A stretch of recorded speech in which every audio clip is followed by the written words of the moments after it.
So today I am going to explain Fatau's lemma. This is the fifth video of Lebesgue integral.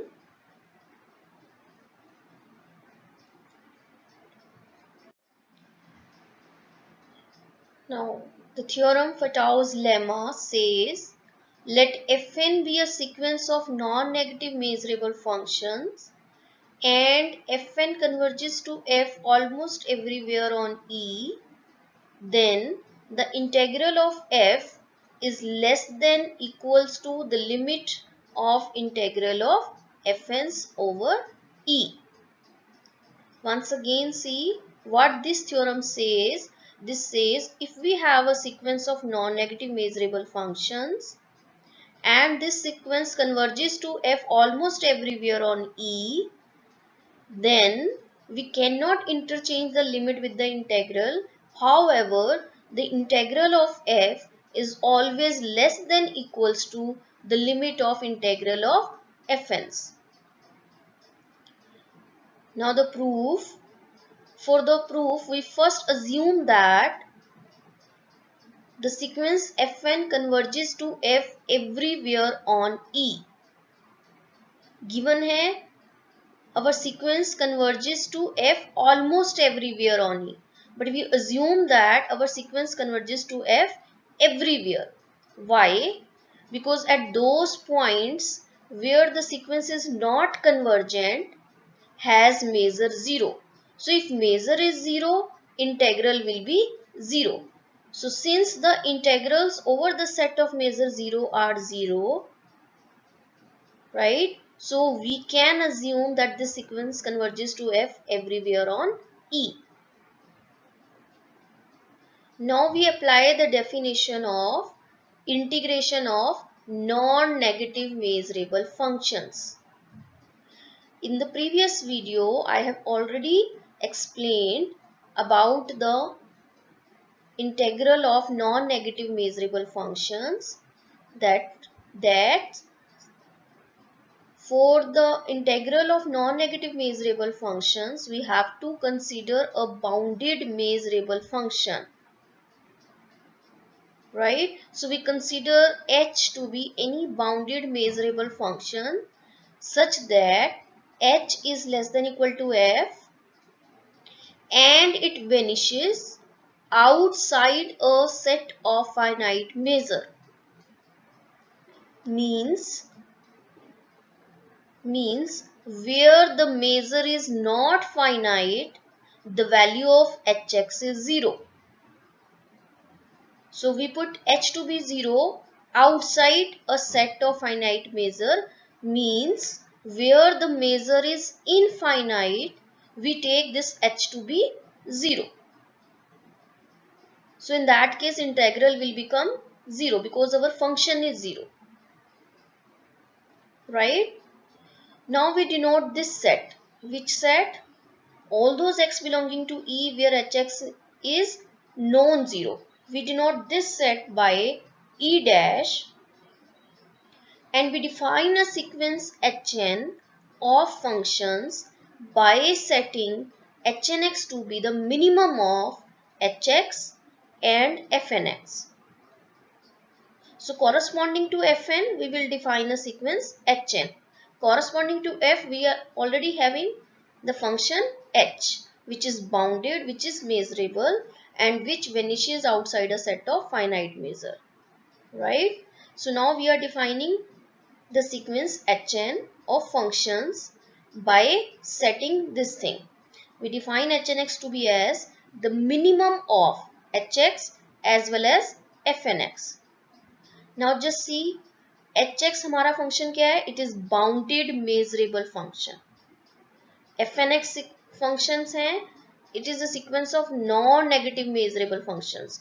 We don't know whether this sequence is bounded or not, right? But we have to consider hnx to be the minimum of these two. So clearly our hnx is bounded by the bounds of h. And also Hnx vanishes outside a set E dash. Now why? because outside E dash hx is 0. Fnx is also non-negative. So minimum value in this case will be 0. Since h vanishes outside a set of finite measure, right? It means h vanishes outside E dash. So Hnx also vanishes outside E dash, because at those points where the measure is not finite, hx is 0. So you put hx to be 0 over here, you will get Hnx is also 0 because it is a minimum of these two. Right? This cannot be less than 0. This is non-negative function. This is 0. So therefore minimum will be 0 for all those points where hx is 0. Okay. So Hnx also vanishes outside E dash. Now you find out the limit of Hnx. So you take limit to both sides. So limit of Hnx is same as that limit of minimum of hx comma fnx. Since this is independent of n, so you can take this limit to be inside. So limit over fnx is nothing but fx. This is given to us that our fnx converges to f everywhere on E. So the limit of fnx is nothing but fx. So limit of hnx is the minimum of hx comma fx. Now hx will be minimum than fx. Why? Because we have already considered h to be bounded measurable function which is less than equals to f. So the minimum of these two will be hx over the set E dash.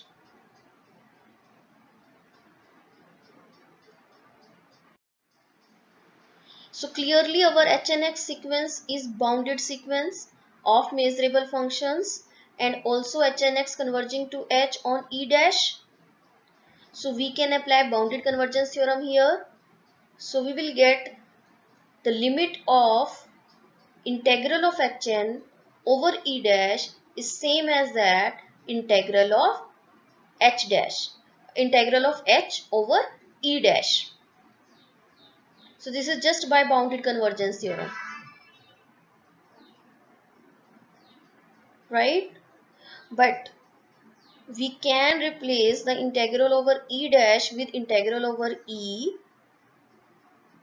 because if we add 0 to both sides, the value of integral will remain same. So outside E dash, h is 0, hnx is 0. So it means the value of integral is 0 because our function is 0. So if we add 0 to both sides, the value of integral remains same. So the integral of h over E dash will be same as that integral of h over E. So we can write this also over E and this also over E. Further, Hnx is less than equal to Fnx. Why? Because Hnx is the minimum of Hx and Fnx. So clearly Hnx is less than equal to Fnx. So by the properties, we can write the integral of Hnx should be less than equal to the integral of Fnx and the limit also. So what we get? We get integral of h over E is less than equals to integral of Fn over E. Right? Integral of h over E is less than equal to the limit of integral of Fn over E.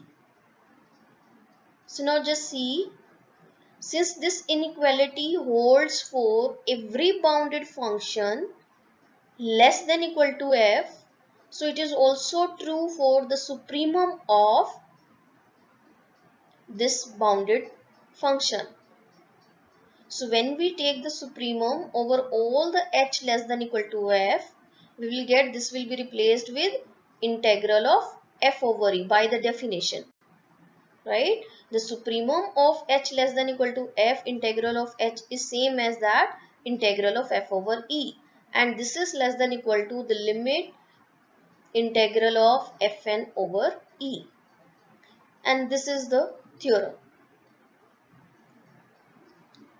So once again, see what the Fatou's lemma says. This says that whenever you have a sequence of non-negative measurable functions converging to f almost everywhere on e, then the integral of f over e is always less than or equal to the limit of integral of fn's over e.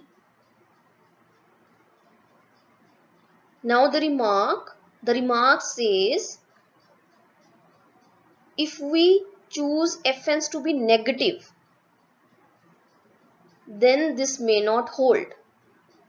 This inequality may not hold, right? So the above theorem need not hold good even in the presence of uniform convergence unless the functions fn's are non-negative. Means if we consider functions to be negative, then this inequality need not to be hold.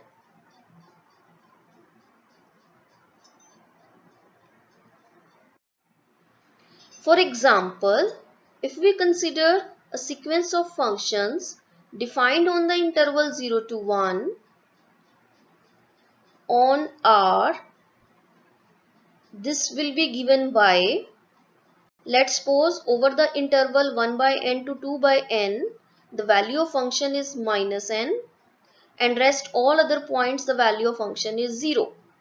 Means our f1x is minus 1 whenever x lying between 1 and 2, and rest all other points it is 0. So now just see 1 over 1, x belongs to 1 and 2, it doesn't lying in the domain. So it means the value of sequence is 0 on the interval 0, 1. Right? So when you take n to be 2, the sequence is minus 2 whenever our x is lying between half and 1. And rest all other points the value of function is 0. The same way when you put n to be 3, so f3x will be a sequence. The value of this function will be minus 3 whenever your x is lying between 1 by 3 to 2 by 3, and so on. So when you take n going to infinity, you get 1 by infinity, it is 0, 2 by infinity, it is 0. So that means whenever x is 0, the value of function is minus infinity, otherwise its value is 0. So only at one point the value of function is minus infinity. However, rest all other points the value of function is 0. So our sequence is converging to 0 almost everywhere, because at the point where the sequence is not convergent, and that is only one point in this case, which is 0, the measure of 0 is 0. So our sequence is converging to 0 almost everywhere on the closed interval 0, 1. So now we will find out the value of integral of fn as well as integral of f. So now just see what will be the value of integral of fn. So we split this integral over 1 by n to 2 by n plus the integral over the complement of this set. Right? Over the closed interval 0, 1 minus 1 by n to 2 by n. Okay, but at that point the value of function is 0, so integral will be 0. So we have to integrate only from 1 by n to 2 by n. So when you integrate from the sequence fnx, which is minus n, from 1 by n to 2 by n, you will get this value is minus 1, which is independent of n. So taking limit n going to infinity, this value is minus 1. So the value of this integral is minus 1.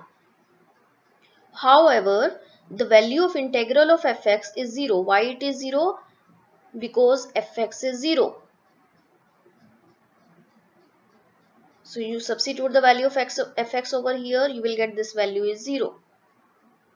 But 0 is not strictly less than minus 1. 0 is not less than equals to minus 1. So Fatau's lemma need not hold good if we consider sequence to be sequence to be negative. Okay. Example. One more example which shows that strict inequality exists in Fatau's lemma in the above theorem.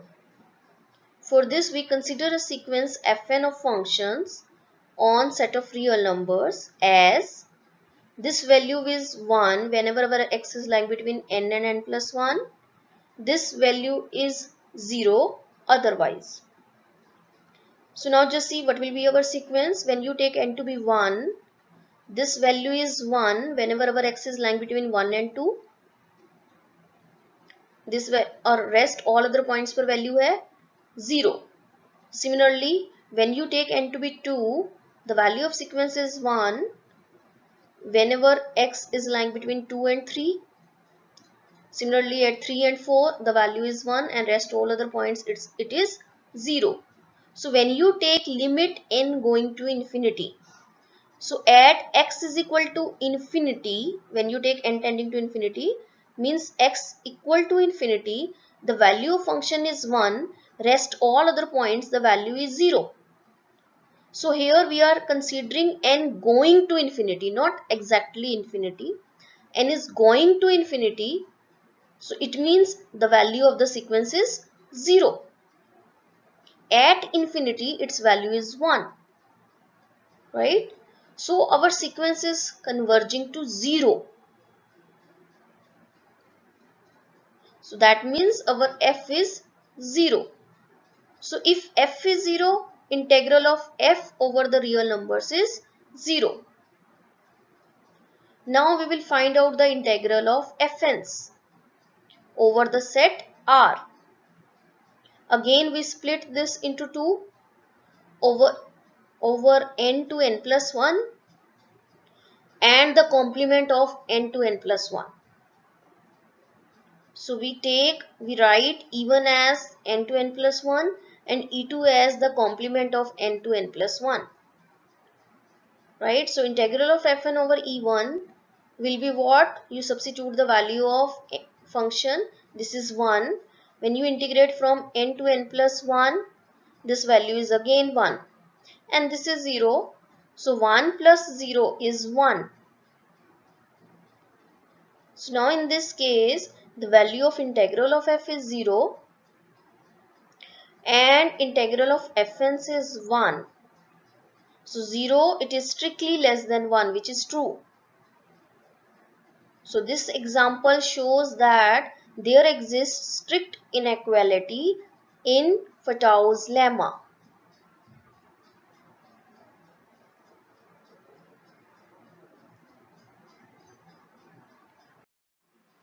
Thanks.